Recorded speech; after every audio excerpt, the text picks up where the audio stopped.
तो दोस्तों आप सभी को वेलकम है आपके अपने यूट्यूब चैनल अरेटेक स्टडी में। आज हम लोग कुछ महत्वपूर्ण प्रश्न देखने जा रहे हैं दोस्तों, जो पिछले बार के हर एक कम्पिटिटिव एग्जाम में पूछा गया था और बार बार रिपीटेड क्वेश्चन है दोस्तों। अगर जो आप लोग इस वीडियो को शुरू से लेकर लास्ट तक देखते हैं तो इससे 2 से 3 क्वेश्चन आसानी से सभी कम्पिटिटिव एग्जाम में रिपीट होता है दोस्तों। और हाँ दोस्तों, ये वीडियो आप लोग को देखने के लिए इसलिए ज़रूरी है क्योंकि ये जो क्वेश्चन है PYQ से रिलेटेड क्वेश्चन है दोस्तों, और इसमें सभी पूरा all to all GK GS से रिलेटेड है और सब्जेक्ट इसमें है दोस्तों। तो प्रश्न हो जाए दोस्तों, प्राचीन ईरानी भारत को किस नदी के नाम से जोड़ते थे? उसी नदी, option A, option B Ganga नदी, ऑप्शन सी सिंधु नदी, ऑप्शन डी महानदी। तो आपका सही उत्तर है दोस्तों सिंधु नदी जो है ना, प्राचीन भारत को ईरानी के नाम से जोड़ा जाता है दोस्तों।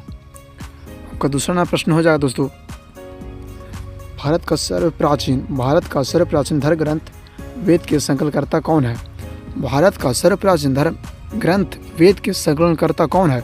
आपका ऑप्शन हो जाएगा महर्षि कृष्णपायन, आपका ऑप्शन बी हो जाएगा वासुदेव, आपका ऑप्शन सी हो जाएगा कृष्णपोष्ट, आपका ऑप्शन डी हो जाएगा इसमें कोई नहीं। तो आपका सही उत्तर होगा दोस्तों ऑप्शन नंबर ए, महर्षि कृष्णपायन। आपका तीसरा प्रश्न हो जाए दोस्तों, चारों वेदों को क्या कहा जाता है? चारों वेदों को क्या कहा जाता है दोस्तों? ऑप्शन नंबर ए हो जाएगा नृत्य, ऑप्शन नंबर बी हो जाएगा अपरोसूत, ऑप्शन नंबर सी हो जाएगा संहिता, ऑप्शन नंबर डी हो जाएगा इनमें से कोई नहीं। तो आपका सही उत्तर हो जाएगा दोस्तों इनमें से कोई नहीं, क्योंकि इसका ऑप्शन सही उत्तर हो जाएगा चार ग्रंथ का चतुर्थ ग्रंथ कहते हैं दोस्तों। आपका चौथा प्रश्न हो जाएगा दोस्तों, ऋग्वेद में कितने मंडल है? ऋग्वेद में कुल कितने मंडल है दोस्तों? आपका ऑप्शन ए हो जाएगा 10, 22, 28 या 12। इसका सही उत्तर हो जाएगा दोस्तों ऑप्शन नंबर ए 10। कुल ऋग्वेद में कितने मंडल है? तो कुल 10 मंडल है। आपका पांचवा प्रश्न हो जाएगा दोस्तों, ऋग्वेद के 9वें मंडल में किस देवता का उल्लेख है? ऋग्वेद के 9वें मंडल में किस देवता का उल्लेख है दोस्तों? आपका ऑप्शन नंबर ए हो जाएगा विष्णु, ऑप्शन नंबर बी होगा इंद्र, ऑप्शन नंबर सी होगा सोमनाथ, ऑप्शन नंबर डी होगा अग्नि। तो का सही उत्तर होगा दोस्तों ऑप्शन नंबर सी, सोमनाथ को के वर्णन है, इसी के बारे में वर्णन है 9वें मंडल में। आपका छठा प्रश्न हो जाए दोस्तों, ऋग्वेद के परिच्छेदों में प्रयुक्त अध्ययन सब संबंधित है? ऋग्वेद के परिच्छेद में प्रयुक्त अध्ययन शब्द संबंधित है किससे दोस्तों? ऑप्शन ए हो जाएगा हिरण, आपका ऑप्शन बी हो जाएगा गाय, ऑप्शन नंबर सी हो जाएगा मनुष्य, ऑप्शन नंबर डी हो जाएगा बाघ। उसका सही उत्तर हो जाएगा दोस्तों ऑप्शन नंबर बी, गाय से संबंधित है। आपका सातवां प्रश्न हो जाएगा दोस्तों, तैत्तिरीय तथा शतपथ ब्राह्मंत्र ग्रंथि किस वेद से संबंधित है? आपका ऑप्शन ए हो जाएगा ऋग्वेद, ऑप्शन बी हो जाएगा यजुर्वेद, ऑप्शन सी हो जाएगा सामवेद, ऑप्शन डी हो जाएगा अथर्ववेद। तो सही उत्तर हो जाएगा दोस्तों ऑप्शन बी यजुर्वेद से संबंधित है दोस्तों, ऋग्वेद तथा तैत्तिरीय शतपथ यजुर्वेद से। आपका आठवां प्रश्न हो जाएगा दोस्तों, किस वेद मनुष्य के विचारों तथा अंधविश्वासों का विवरण मिलता है? किस वेद में मनुष्य के विचारों तथा अंधविश्वासों का अध्ययन मिलता है दोस्तों? तो ऑप्शन हो जाएगा ए यजुर्वेद, ऑप्शन बी हो जाएगा सामवेद, ऑप्शन सी हो जाएगा अथर्ववेद, ऑप्शन डी हो जाएगा ऋग्वेद। तो सही उत्तर हो जाएगा दोस्तों ऑप्शन नंबर डी, ऋग्वेद के अध्ययन मिलता है। आपको 9वां प्रश्न हो जाएगा दोस्तों, सामवेद के पाठकर्ता को क्या कहते हैं? आपका ऑप्शन ए हो जाएगा अध्वर्यु, ऑप्शन बी हो जाएगा उधातु, ऑप्शन नंबर सी हो जाएगा ऋषि, ऑप्शन नंबर डी हो जाएगा इनमें से कोई नहीं। तो इसका सही उत्तर हो जाएगा दोस्तों उधातु कहते हैं सामवेद के पाठकर्ता को, उधातु। आपका 10वां प्रश्न हो जाएगा दोस्तों, वायु पुराण किस वंश से संबंधित है? वायु पुराण जो है किस वंश से संबंधित है दोस्तों? तो आपका सही उत्तर हो जाएगा गुप्त वंश से संबंधित है वायु पुराण गुप्त वंश से।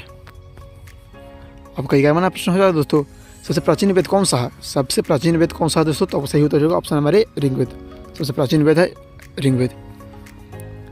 आपका 12वां प्रश्न हो जाएगा दोस्तों, किस वेद को भारतीय संगीत का जनक कहा जाता है? किस वेद को भारतीय संगीत का जनक कहा जाता है दोस्तों? तो आपको सही उत्तर होगा ऑप्शन नंबर सी, सामवेद को जो है ना भारतीय संगीत का जनक कहते हैं दोस्तों। आपका 13वां प्रश्न हो जाएगा दोस्तों, किस वेद में बलिदान विधि का वर्णन मिलता है?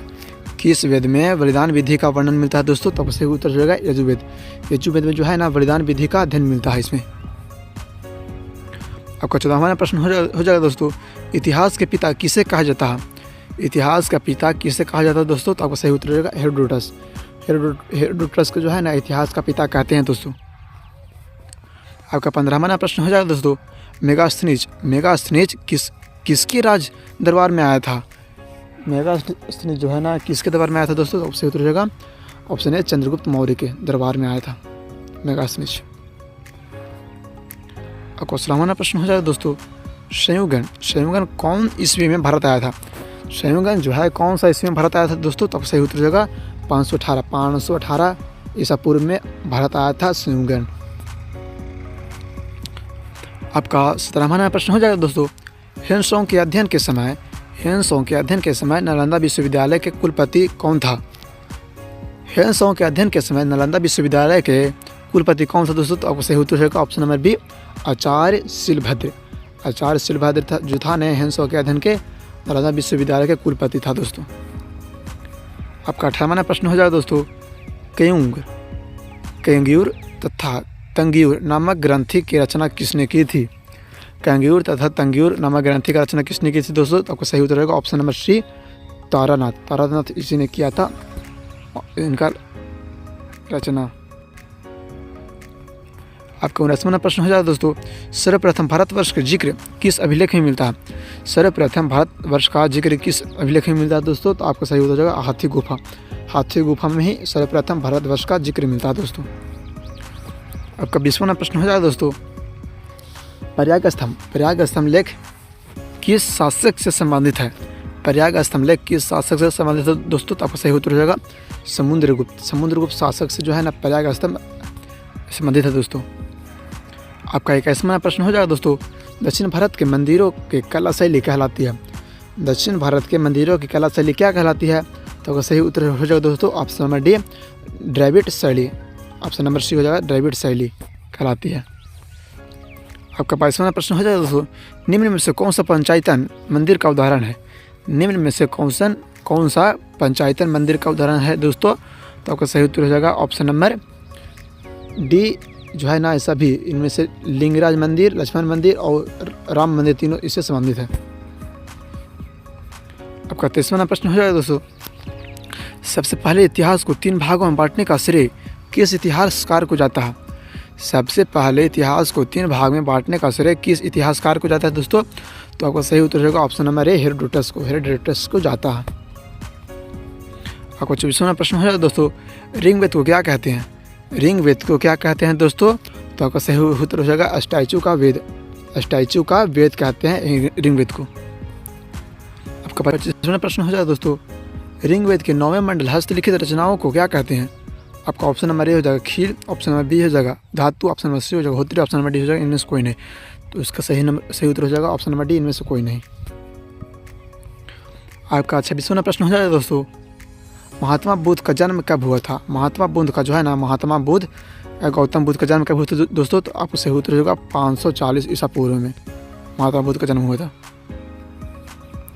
आपका 27वां प्रश्न हो जाएगा दोस्तों, ऋग्वेद में इंद्र के लिए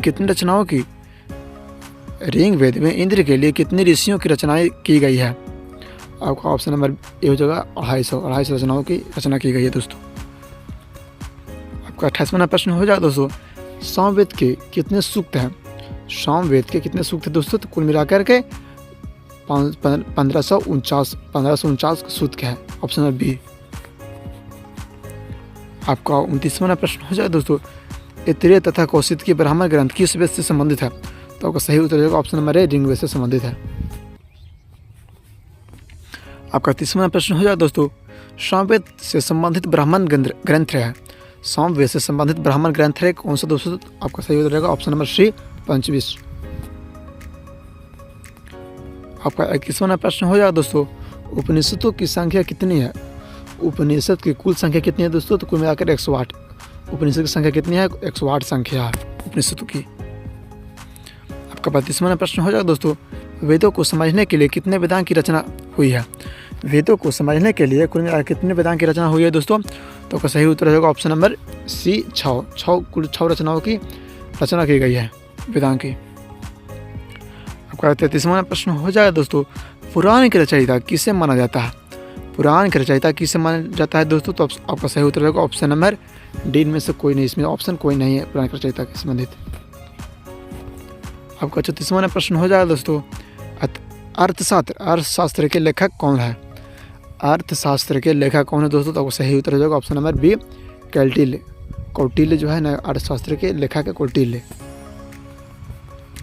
आपका 35वां प्रश्न हो जाएगा दोस्तों, अष्टाध्यायी के लेखक कौन है? अष्टाध्यायी के लेखक कौन है दोस्तों? तो आपका सही उत्तर होगा ऑप्शन नंबर सी, पाणिनि जो है ना अष्टाध्यायी के लेखक हैं। हाँ दोस्तों, एक बात और आपको बता देना चाहते हैं, जो प्रश्न आप देख रहे हैं ये सभी एग्जाम में पूछा गया प्रश्न है दोस्तों। अगर जो आप शुरू से लेकर लास्ट देखिएगा तो इसे एक से दो क्वेश्चन आसानी से हर एक कम्पिटेटिव एग्जाम में मिलता है दोस्तों। और रहा आप लोग इस चैनल पर नए हैं तो प्लीज़ चैनल को सब्सक्राइब, वीडियो को लाइक करना ना भूलिएगा दोस्तों। तो इस वीडियो को शुरू करते हैं।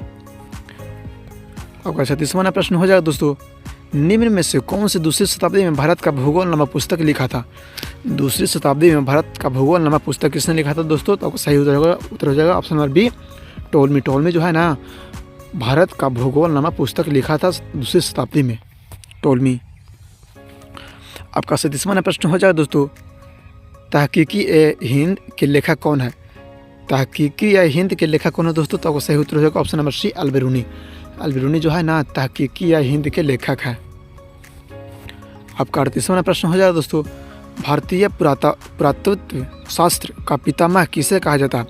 भारतीय पुरातत्व शास्त्र का पितामह किसे कहा जाता है दोस्तों? तो आपका सही उत्तर हो जाएगा option number C, Alexander Cunningham को। अलेक्जेंडर कनिंघम को कहा जाता है। आपका 39वां प्रश्न हो जाएगा दोस्तों, सर्वप्रथम भारत पर होने वाला हुन आक्रमण की जानकारी किस अभिलेख से प्राप्त होती है? सर्वप्रथम भारत पर होने वाला हुन आक्रमण की जानकारी किस अभिलेख से प्राप्त होती है दोस्तों? तो आपका सही उत्तर हो जाएगा ऑप्शन नंबर बी, भीतरी स्तंभ लेख। भीतरी स्तंभ लेख से प्राप्त होती है। आपका 40वां प्रश्न हो जाएगा दोस्तों, सती प्रथा का पहला लिखित साक्ष्य किस अभिलेख से प्राप्त होता है? तो आपका सही उत्तर हो जाएगा दोस्तों ऑप्शन नंबर बी, भानुगुप्त के स्तंभ से। भानुगुप्त के स्तंभ से प्राप्त होती है। आपका 41वां प्रश्न हो जाएगा दोस्तों, निम्न में से कौन से गर्तावश गड्ढा घर का साक्ष्य मिलता है? तो आपका सही उत्तर हो जाएगा दोस्तों ऑप्शन नंबर बी, पुरातात्विक स्थल से प्राप्त होती है। आपका 42वां प्रश्न हो जाएगा दोस्तों, भीतरी एवं गुनागढ़ अभिलेख किस शासक से संबंधित है? तो आपका सही उत्तर हो जाएगा दोस्तों ऑप्शन नंबर बी, रुद्रदामन से संबंधित है। आपका 43वां प्रश्न हो जाएगा दोस्तों, ऋषियों के कर्मबद्ध ज्ञान के संग्रह को क्या कहा जाता है? ऋषियों के कर्मबद्ध ज्ञान को संग्रह को क्या कहते हैं दोस्तों? तो ऋग्वेद कहते हैं। ऋषियों के कर्मबद्ध ज्ञान को से संबंधित ऋग्वेद है। आपका 44वां प्रश्न हो जाएगा दोस्तों, ऋग्वेद में ऋषियों की संख्या कितनी है? ऋग्वेद में कुल मिलाकर ऋषियों की संख्या कितनी है दोस्तों? तो आप ऑप्शन नंबर सी सही उत्तर हो जाएगा ऑप्शन नंबर सी, 10 या 462। 10 या 462 कुल संख्या है ऋग्वेद में ऋषियों की। आपका 45वां प्रश्न हो जाएगा दोस्तों, ऋग्वेद के किस मंडल में सूर्य देवता सावित्री को समर्पित प्रसिद्ध गायत्री मंत्र है? तो आपका सही उत्तर हो जाएगा ऑप्शन नंबर बी, तीसरे मंडल से। आपका 46वां प्रश्न हो जाएगा दोस्तों, ऋग्वेद के 10वें मंडल में वर्णित पुरुषत्व के अनुसार चाणक्य वर्ण समाज को कितने वर्ण थे? तो आपका सही उत्तर हो जाएगा option number B, option number A, 4। कुल मिलाकर 4 वर्ण थे। आपका 47वां प्रश्न हो जाएगा दोस्तों, पुरुषसूक्त के अनुसार वैश्य ब्राह्मण कैसे उत्पन्न हुए थे? आपका सही उत्तर हो जाएगा इसका ऑप्शन सी, चरणों से। कुल मिलाकर के चरणों से उत्पन्न हुए थे दोस्तों, चरणों से। आपका 48वां प्रश्न हो जाएगा दोस्तों, वर्तमान में प्रचलित ग्रेगोरियन कैलेंडर किस धर्म से संबंधित है? तो आपका सही उत्तर होगा ऑप्शन नंबर बी, धर्मनिरपेक्ष धर्म से संबंधित है दोस्तों। आपका 49वां प्रश्न हो जाएगा दोस्तों, वामनावतार के 3 पंगों के प्राचीनतम स्रोत क्या है? वामनावतार के 3 पंगों के प्राचीनतम स्रोत क्या है दोस्तों? तो आपको सही उत्तर होगा इनमें से कोई नहीं। आपका 50वां प्रश्न है दोस्तों, और ये आपका आखिरी प्रश्न है। और हाँ दोस्तों, अगर जो आप लोग इस चैनल पर नए हैं तो प्लीज़ हमारे चैनल को सब्सक्राइब और वीडियो को लाइक करिए। हम ऐसे ही रेगुलर में ऐसी न्यू कंटेंट ऑफ PYQ से रिलेटेड क्वेश्चन लाते रहेंगे दोस्तों। समय प्रश्न हो जाएगा दोस्तों, ऋग्वेद में अग्नि के लिए कितनी रचनाओं की रचना की गई है? तो आपको सही उत्तर हो जाएगा दोस्तों ऑप्शन नंबर बी, कुल मिलाकर के 200 ऋषियों की रचनाओं की रचना की गई है दोस्तों। अगर जो आप लोग इस चैनल पर नए हैं तो प्लीज़ चैनल को सब्सक्राइब करिएगा दोस्तों, वीडियो को लाइक करिएगा। थैंक यू, धन्यवाद।